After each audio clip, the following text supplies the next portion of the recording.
दोस्तों, आज जो मैं आपको बताने जा रहा हूं उसे सुनकर हर हिंदुस्तानी का सीना गर्व से चौड़ा हो जाएगा और अमेरिका के होश उड़ जाएंगे। डोनाल्ड ट्रंप ग्रीनलैंड को लेकर जिस जिद पर अड़े हुए दिखाई देते हैं, वह अब केवल एक कूटनीतिक बयान या रणनीतिक इच्छा नहीं रह गई है, बल्कि एक ऐसे खतरनाक खेल में बदलती नजर आ रही है जो वैश्विक शक्ति संतुलन को हिला सकता है। ग्रीनलैंड, जिसे अब तक एक तरह से फ्री जोन माना जाता रहा है, जहां दुनिया के शक्तिशाली देश आर्कटिक रिसर्च, क्लाइमेट स्टडी और एडवांस टेक्नोलॉजी से जुड़े प्रयोग करते आए हैं, अचानक ट्रंप की आक्रामक सोच के केंद्र में आ गया है। इसकी वजह साफ है, ग्रीनलैंड की जमीन के नीचे दबे हुए दुर्लभ मिनरल्स और रेयर अर्थ एलिमेंट्स, जिनसे आधुनिक मिसाइल बैटरियां, stealth fighter jet, satellite system और भविष्य के हथियार तैयार होते हैं। जब भारत, रूस और चीन जैसी ताकतें ग्रीनलैंड में मिनरल्स की खोज और संभावित माइनिंग में दिलचस्पी दिखाने लगीं, तब अमेरिका, खासकर ट्रंप के लिए यह स्थिति असहनीय हो गई। ट्रंप की सोच हमेशा से अमेरिका फर्स्ट रही है और उनके लिए यह कल्पना भी डरावनी है कि भविष्य की सैन्य और तकनीकी ताकत के कच्चे संसाधनों पर अमेरिका का एकाधिकार न रहे। इसी बेचैनी में ट्रंप ने ग्रीनलैंड पर सैन्य दबाव बढ़ाने के संकेत दिए, यहां तक कि आर्मी को आदेश देने जैसी आक्रामक भाषा का इस्तेमाल किया गया, जिससे यह संदेश गया कि अमेरिका जरूरत पड़ी तो कब्जे से भी पीछे नहीं हटेगा। लेकिन यही वह बिंदु है जहां ट्रंप का खेल उल्टा पड़ता दिख रहा है। ग्रीनलैंड केवल एक द्वीप नहीं है, बल्कि नाटो, यूरोप और आर्कटिक राजनीति की नसों से जुड़ा हुआ क्षेत्र है।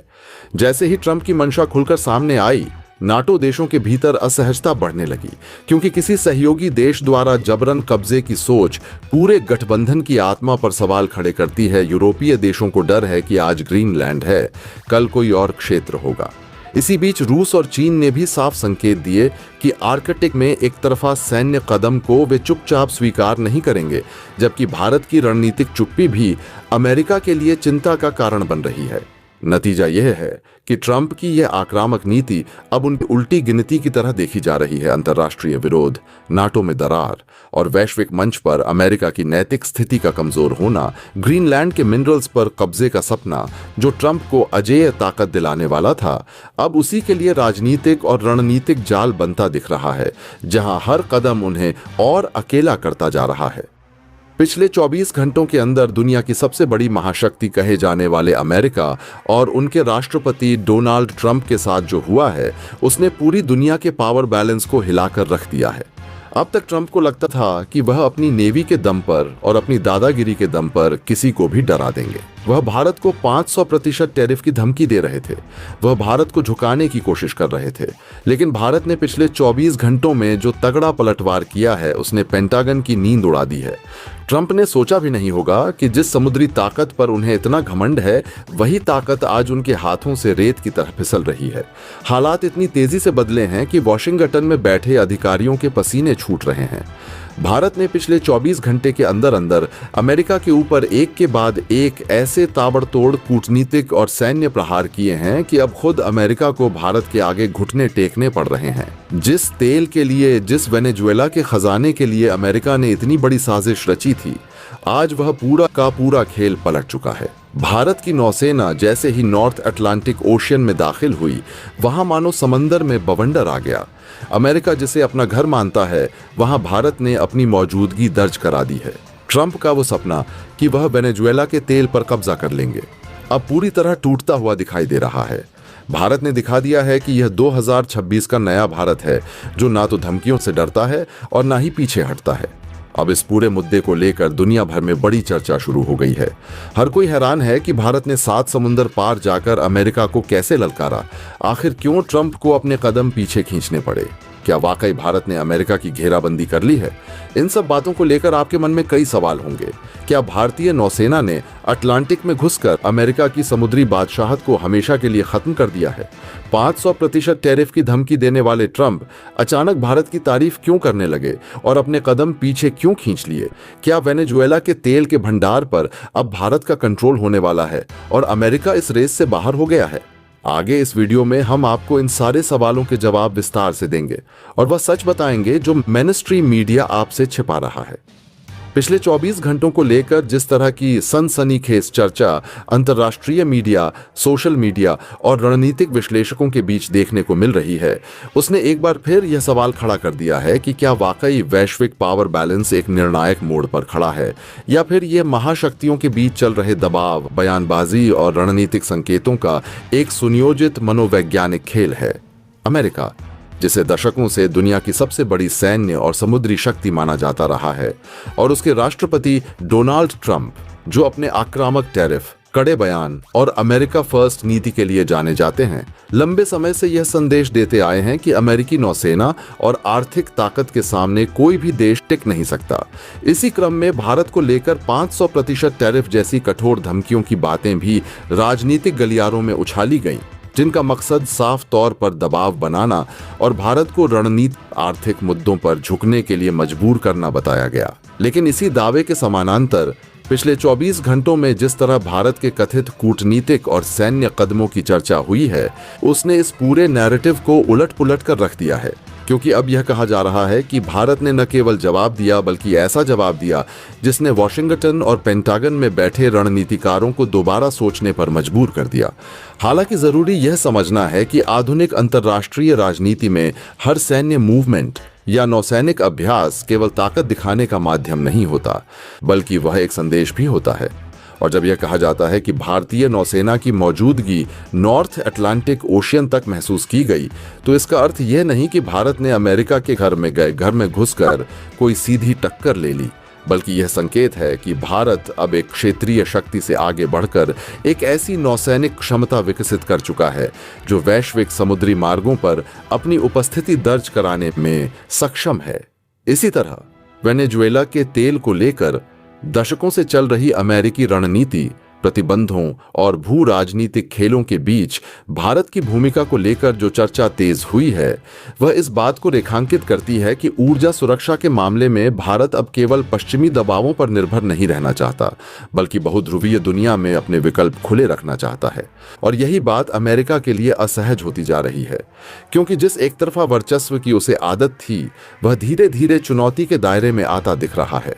ट्रंप के अचानक बदले हुए सुर, भारत की तारीफों और नरम बयानबाजी को भी अगर इसी संदर्भ में देखा जाए, तो यह किसी एक घटना का परिणाम नहीं, बल्कि उस व्यापक रणनीतिक हकीकत की स्वीकारोक्ति लगती है कि भारत अब वह देश नहीं रहा जिसे केवल धमकियों से झुकाया जा सके, बल्कि वह एक ऐसा खिलाड़ी बन चुका है जिसके साथ टकराव की कीमत अमेरिका को भी चुकानी पड़ सकती है, चाहे वह आर्थिक हो, कूटनीतिक हो या वैश्विक छवि के स्तर पर। यह भी समझना जरूरी है कि अमेरिका के घुटने टेकने या समुद्री बादशाहत के खत्म होने जैसी पंक्तियां प्रतीकात्मक हैं, क्योंकि वास्तविकता में महाशक्तियों के बीच शक्ति संतुलन रातों रात नहीं बदलता, लेकिन यह जरूर बदलता है कि कौन किसे कितनी गंभीरता से लेता है। और शायद यही सबसे बड़ा बदलाव है जिसकी ओर यह पूरा घटनाक्रम इशारा करता है। भारत की बढ़ती नौसैनिक क्षमता, स्वतंत्र विदेश नीति, रूस, ईरान और वेनेजुएला जैसे देशों के साथ संतुलित रिश्ते और पश्चिमी दबावों के बावजूद अपने राष्ट्रीय हितों पर टिके रहने की जिद, इन सब ने मिलकर एक ऐसा संदेश दिया है कि 2026 का भारत अब केवल प्रतिक्रियात्मक नहीं, बल्कि प्रोएक्टिव रणनीति पर चल रहा है। इसलिए जब यह सवाल उठता है कि क्या भारत ने अमेरिका की घेराबंदी कर ली है, तो उसका जवाब सीधा हाँ या नहीं में नहीं दिया जा सकता, बल्कि यह कहना ज्यादा सही होगा कि भारत ने उस एक तरफा घेराबंदी के युग को चुनौती दे दी है जिसमें अमेरिका अकेला नियम तय करता था। और यही वजह है कि दुनिया भर में इस मुद्दे पर बहस तेज है, क्योंकि यह बहस केवल भारत और अमेरिका तक सीमित नहीं है, बल्कि यह उस नई वैश्विक व्यवस्था की ओर इशारा करती है जहां शक्ति कई केंद्रों में बंटी होगी और जहां धमकी की भाषा से ज्यादा संवाद और संतुलन की जरूरत पड़ेगी, चाहे मेनस्ट्रीम मीडिया इस सच्चाई को जिस भी तरह पेश करे या छिपाने की कोशिश करे। लेकिन दोस्तों, उससे पहले मैं आपको कुछ बताना चाहता हूं। आज भारत दुनिया की वह ताकत बन चुका है जिसे कोई नजरअंदाज नहीं कर सकता। हमारी सेना, हमारी कूटनीति और हमारे देश का जज्बा आज पूरी दुनिया देख रही है। अगर आपको भी अपने भारतीय होने पर गर्व है और आपको लगता है कि भारत ने ट्रंप को सही सबक सिखाया है, तो इस वीडियो को अभी लाइक कर दीजिए और कमेंट बॉक्स में जय हिंद जरूर लिखिए। चलिए अब शुरू करते हैं इस पूरे विवाद की वो इनसाइड स्टोरी जिसने अमेरिका को हिला कर रख दिया है। अब आप सोच रहे होंगे कि आखिर यह बवाल शुरू कैसे हुआ। दरअसल अमेरिका की पुरानी आदत है कि वह जिस भी देश में तेल देखता है वहां अम्मी में अपनी सेना भेजने की साजिश रचने लगता है। वेनेजुएला के साथ भी ट्रंप यही कर रहे थे। उन्होंने वेनेजुएला की घेराबंदी कर रखी थी और वहां के राष्ट्रपति निकोलस मादुरो को हटाने की पूरी तैयारी कर ली थी। ट्रंप को लगा था कि वह पूरी दुनिया के तेल बाजार को कंट्रोल करेंगे। इसी बीच उन्होंने भारत को भी धमकाया कि अगर भारत ने उनकी बात नहीं मानी तो वह 500% का टैक्स ठोक देंगे। लेकिन भारत के प्रधानमंत्री और हमारी नेवी ने जो गेम प्लान तैयार किया था उसकी भनक ट्रंप को भी नहीं थी।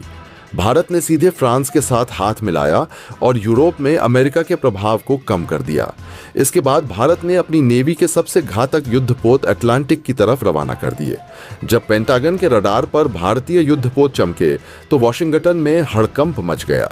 अमेरिकी जनरल समझ नहीं पा रहे थे कि आखिर भारत इतनी दूर आकर उन्हें कैसे चुनौती दे सकता है। भारत ने साफ संदेश दे दिया कि अगर आप हमारे ट्रेड रूट को रोकेंगे तो हम आपके घर के सामने आकर खड़े हो जाएंगे। यह वह पल था जब दुनिया ने देखा कि महाशक्ति कहलाने वाले अमेरिका की बोलती बंद हो गई। ट्रंप के पास अब दो ही रास्ते थे, या तो वह भारत से सीधे युद्ध करें जो अमेरिका की बर्बादी का कारण बन सकता था, या फिर वह चुपचाप समझौता कर लें। भारत की इस आक्रामक नीति ने ट्रंप को बैकफुट पर धकेल दिया। अब इस कहानी के दूसरे हिस्से पर आते हैं जो और भी ज्यादा रोमांचक है। जब अटलांटिक महासागर में भारतीय नेवी और अमेरिका की नेवी आमने सामने आई तो पूरी दुनिया की सांसें थम गई। लोगों को लगा कि क्या यह तीसरे विश्व युद्ध की शुरुआत है, लेकिन असल में यह भारत की प्रेशर पॉलिटिक्स का हिस्सा था।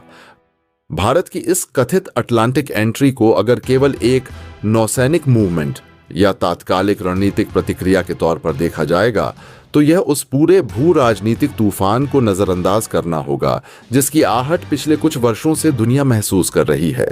क्योंकि भारत बहुत पहले यह भांप चुका था कि अमेरिका की वैश्विक ताकत अब वैसी एक ध्रुवीय नहीं रही जैसी शीत युद्ध के बाद मानी जाती थी।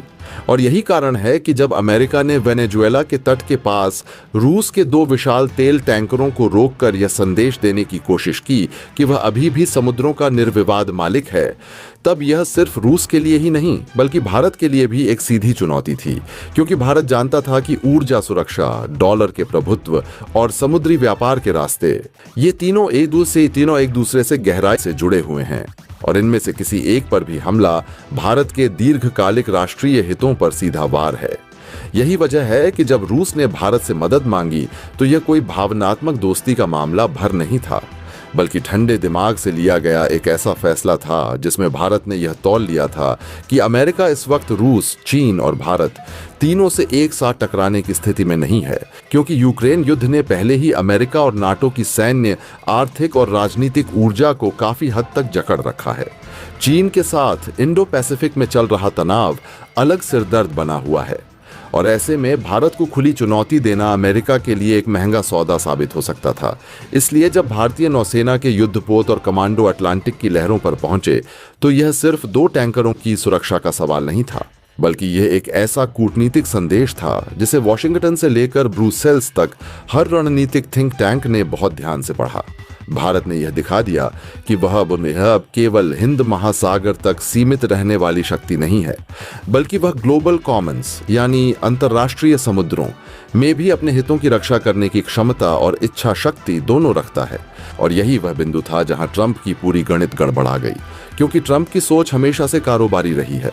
वह हर संकट को दबाव बनाकर सौदे में बदलना चाहते हैं। उन्हें लगा था कि रूस के टैंकरों को रोककर वह भारत पर भी परोक्ष दबाव बना लेंगे, तेल, ट्रेड और टैरिफ के जरिए। बट भारत ने जवाब में जो चाल चली वह अमेरिका की दुखती नस पर सीधा प्रहार थी। भारत ने साफ संकेत दिया कि अगर वेनेजुएला या रूस के तेल की सप्लाई चेन को बाधित किया गया तो भारत अपने विकल्प खुले रखेगा, जिसमें स्थानीय मुद्राओं में व्यापार, वैकल्पिक भुगतान प्रणालियां और रणनीतिक पेट्रोलियम भंडार का आक्रामक इस्तेमाल शामिल है। और इसका सीधा असर अमेरिकी डॉलर की उस पकड़ पर पड़ सकता था जिसे बनाए रखने के लिए अमेरिका दशकों से युद्ध, प्रतिबंध और दबाव की राजनीति करता आया है। इसी संदर्भ में डीडॉलराइजेशन की वह प्रक्रिया जिसमें भारत और रूस पहले से ही सक्रिय भूमिका निभा रहे हैं, अचानक वॉशिंगटन के लिए एक सैद्धांतिक बहस से निकलकर एक वास्तविक खतरा बन गई। गई। और जब समंदर में भारत और रूस की जुगलबंदी दिखाई दी तो यह केवल सैन्य शक्ति का प्रदर्शन नहीं था, बल्कि यह उस वैकल्पिक विश्व व्यवस्था की झलक थी जिसमें अमेरिका अकेला नियम तय करने वाला नहीं रह जाता। वेनेजुएला के भीतर भी इस घटनाक्रम का मनोवैज्ञानिक असर गहरा था। वर्षों से अमेरिकी प्रतिबंधों और राजनीतिक दखल से त्रस्त आम लोग जब सड़कों पर उतरकर भारत के समर्थन में नारे लगाने लगे तो यह दृश्य अपने आप में प्रतीकात्मक था, क्योंकि यह दिखाता था कि वैश्विक दक्षिण के देशों में भारत की छवि एक ऐसे राष्ट्र की बन रही है जो न तो औपनिवेशिक लहजे में बात करता है और न ही सैन्य ताकत के दम पर अपनी शर्तें थोपता है, बल्कि साझेदारी और संप्रभुता के सिद्धांत पर खड़ा दिखाई देता है। अमेरिका की योजना वेनेजुएला को पूरी तरह आइसोलेट करने की थी, ताकि एक संदेश जाए कि जो भी अमेरिकी लाइन से हटेगा उसे आर्थिक और सामरिक रूप से घुटनों पर ला दिया जाएगा। लेकिन भारत की दखल ने इस स्क्रिप्ट को ही बदल दिया। टैंकरों की रिहाई सिर्फ एक तकनीकी घटना नहीं थी, बल्कि यह संकेत था कि अब अमेरिकी दबाव भी सीमाओं में बंधने लगा है। और यही कारण है कि पिछले 24 घंटों में जिस तेजी से घटनाक्रम बदला उसे कई डिफेंस एक्सपर्ट्स भारत की सबसे बड़ी रणनीतिक जीतों में गिन रहे हैं, क्योंकि इसमें बिना एक भी गोली चलाए अमेरिका को अपनी पोजीशन सॉफ्ट करनी पड़ी। अटलांटिक की लहरों पर खेले गए इस खेल को समझने के लिए ट्रंप की मानसिकता को समझना जरूरी है। वह जोखिम लेते हैं, लेकिन तभी तक जब तक उन्हें मुनाफा दिखता है। जैसे ही उन्हें लगा कि भारत के साथ टकराव का मतलब केवल रूस का समर्थन करना नहीं, बल्कि एक बड़े भू आर्थिक फ्रंट को खोलना है जिसमें डॉलर, तेल और वैश्विक व्यापार की धुरी हिल सकती है, उन्होंने तुरंत अपनी भाषा बदली। यही वह पल था जब भारत ने यह स्थापित किया कि वह अब सिर्फ संतुलन बनाने वाली शक्ति नहीं, बल्कि समीकरण बदलने वाली शक्ति बन चुका है। दोस्तों, आपकी क्या राय है कमेंट बॉक्स में जरूर से बताएं और साथ ही चैनल को सब्सक्राइब करना ना भूलें। आपके एक सब्सक्राइब से हमारी काफी बड़ी मदद होती है। जय हिंद।